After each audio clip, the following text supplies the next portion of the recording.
السلام عليكم ورحمة الله وبركاته، ازيكم عاملين ايه؟ يا رب تكونوا بألف خير. اللهم صل وسلم وبارك على سيدنا محمد. ده كده ان شاء الله الفيديو بتاع الجزء الثالث اللي هنعمل فيه الجاتو والسويس رول الهولز. عملنا السبونشات في فيديو وعملنا السويس رول في فيديو، وده كده فيديو الجاتو. جبت السبونش بتاعي اللي انا عملته، وتقدروا ترجعوا للفيديو بتاع السبونش وتقدروا ترجعوا للفيديو بتاع السويس رول. ده كده السبونج بتاع الجاتو، جبته وبدأت ان انا اقشر الوش بتاعه نهائي. ولو القعر بتاعه او الناحية التانية اللي من تحت بتكون برضو فيها لون او حاجة بنقشرها، ما فيهاش لون خلاص تمام بنسيبها، ما فيش اي مشكلة. ببدأ ان انا اسقي بسيرب، وانا بحب ان انا اسقي الجاتو بسيرب بيكون طعمه بصراحة مختلف، حتى لو كان الاسبونج معايا طري.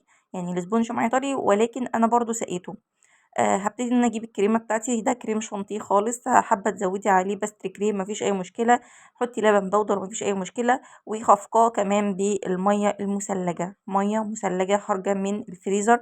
وبدأت إن أنا أضرب بيها الكريم علشان خاطر يكون متماسك معايا، عقبال ما باخلّص الجاتوه أو التورتاية بتاعتي ما يسيحش مني. شايفين الكريمة معايا ماسكة إزاي؟ هابتدي إن أنا يكون جنبي كوباية كده فيها مَيّة سخنة، أو أي فيها حاجة فيها مَيّة سخنة، هابتدي أنزّل فيها الspatula بتاعتي، وأمشي كده طبعًا بعد ما حطيته في الكيس ووزّعت الكريمة، هابدأ إن أنا أمشي عليها أسويها بالطريقة دي. أي زيادات باشيلها عادي جدًا. باشيلها عايزة أحشي من جوّه أي حشوات، إذا كانت فراولة، مانجا، أي حاجة، صوصات حتى، أي حاجة أنا حابة أحشيها من جوّه أحشيها، ولكن أنا بصراحة ما حشيتش من جوّه أي حاجة. قطعة الجاتوه بصراحة كانت رايقة. كانت رايقة جدًا. طعم هادي أوي ورايق، وسبحان الله يعني الكريمة كانت بصراحة تحفة جدًا. أنا مستخدمة إيه، مستخدمة ريتش المتحدة. تمام. أبدأ إن أنا أحط الإسبونج التاني، وطبعًا أنا قُلت لكم إن الإسبونج الجاتوه أنا عاملاه ب2 إسبونج. حطيت ورقة كده، أي ورقة نضيفة عندي يعني، وبدأت أو ما أحطش مش مشكلة.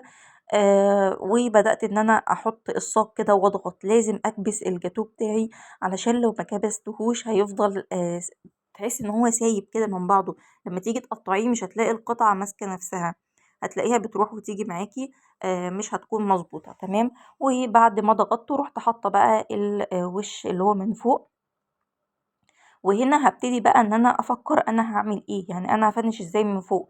لو أنا حابة أمشي بالمِشط بتاع أو الإسباتيولا يعني اللي باوزّع بيه الكريمة ده، اللي هو شكل المِشط دوّة، أمشي بيه على الكريمة وأعمل زجزاج كده، فلازم أعمل في الخطوة دي على طول قبل ما أدخّله التلاجة. لو أنا مش هاعمل كده فخلاص فاسيبه كده وأدخّله التلاجة، ولمّا أخرّجه هاشوف أنا هاعمل فيه إيه.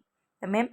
أول حاجة أنا رُحت بعد ما جلّسته بالطريقة ديّة، رُحت مدخّلاه التلاجة، وهنعمل بقى الشوكولاتة الزيت. الشوكولاتة الزيت عبارة عن إيه، دي اللي يعني هاحطها على وش الجاتوه أول حاجة، عشان خاطر دي بتمسك لي الجاتوهاية، بتعمل لها كده يعني آآ زي قيمة، بتخلّيها كده ساندة وواقفة وماسكة نفسها.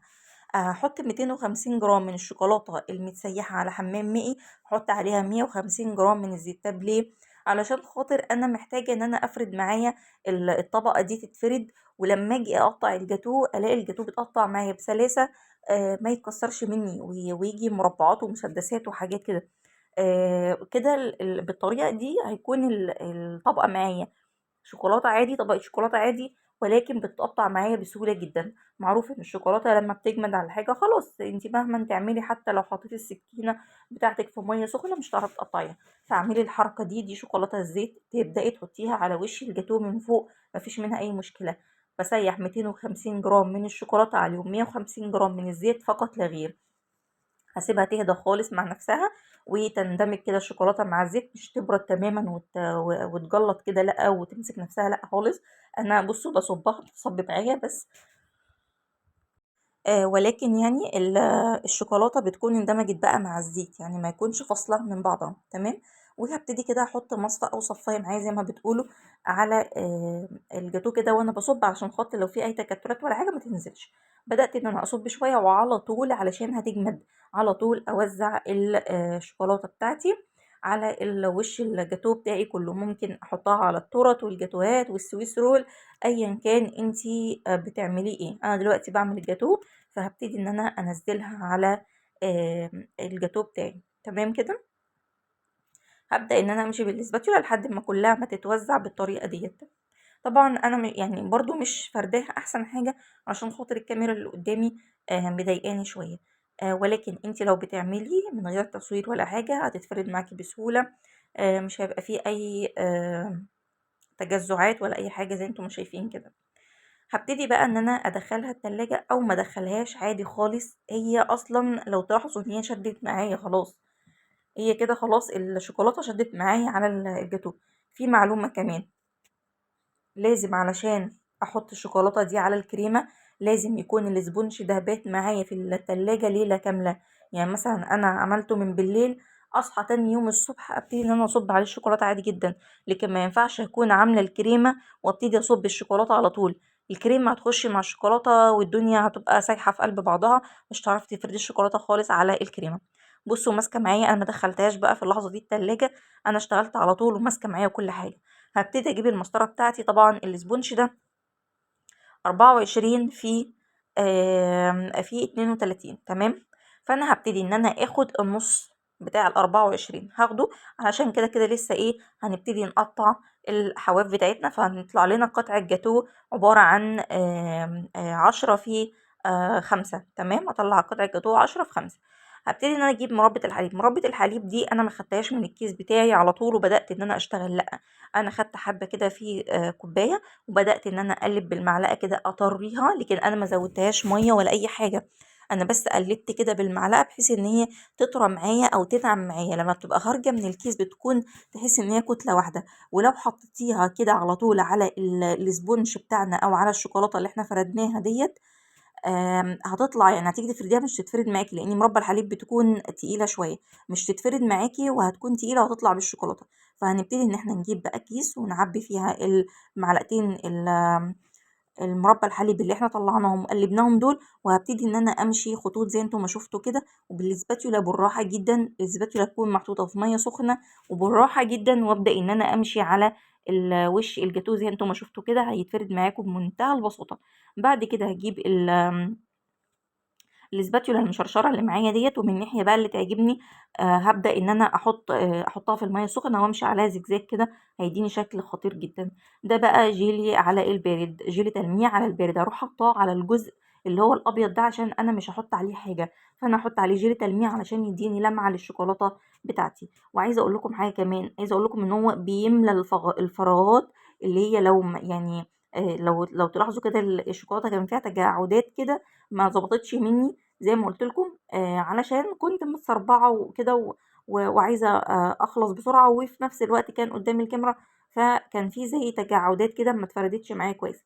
فهتلاقوا ان الجيل التلميع اللي على البارد ده بيداري العيوب دي وبيملى الفراغات اللي هي بتكون في التجاعدات بتاعه الشوكولاته ديت. بدات ان انا فردتها اديتها اللمعه الجميله بتاعتي. هبدا ان انا على طول بقى ايه اشيل الاطراف كلها، الاطراف من الاربع جناب هشيلهم. تمام، طبعا الطرنش معايا في ميه سخنه ده لازم، وهنزل كده بالراحه رايح جاي، مش هنزل قطعه واحده، هساوي كل الاطراف بتاعتي. تمام كده. طبعا الزيادات دي بسم الله ما شاء الله يعني احنا ما بنخليهاش، ما بنبيتش حاجة، احنا بناكلها كانت طعمها فظيع. الكريمة يا جماعة كل ما الكريمة ما كانت جميلة ونوع محترم، كل ما هتطلع لك خرط الجاتوه تحفة.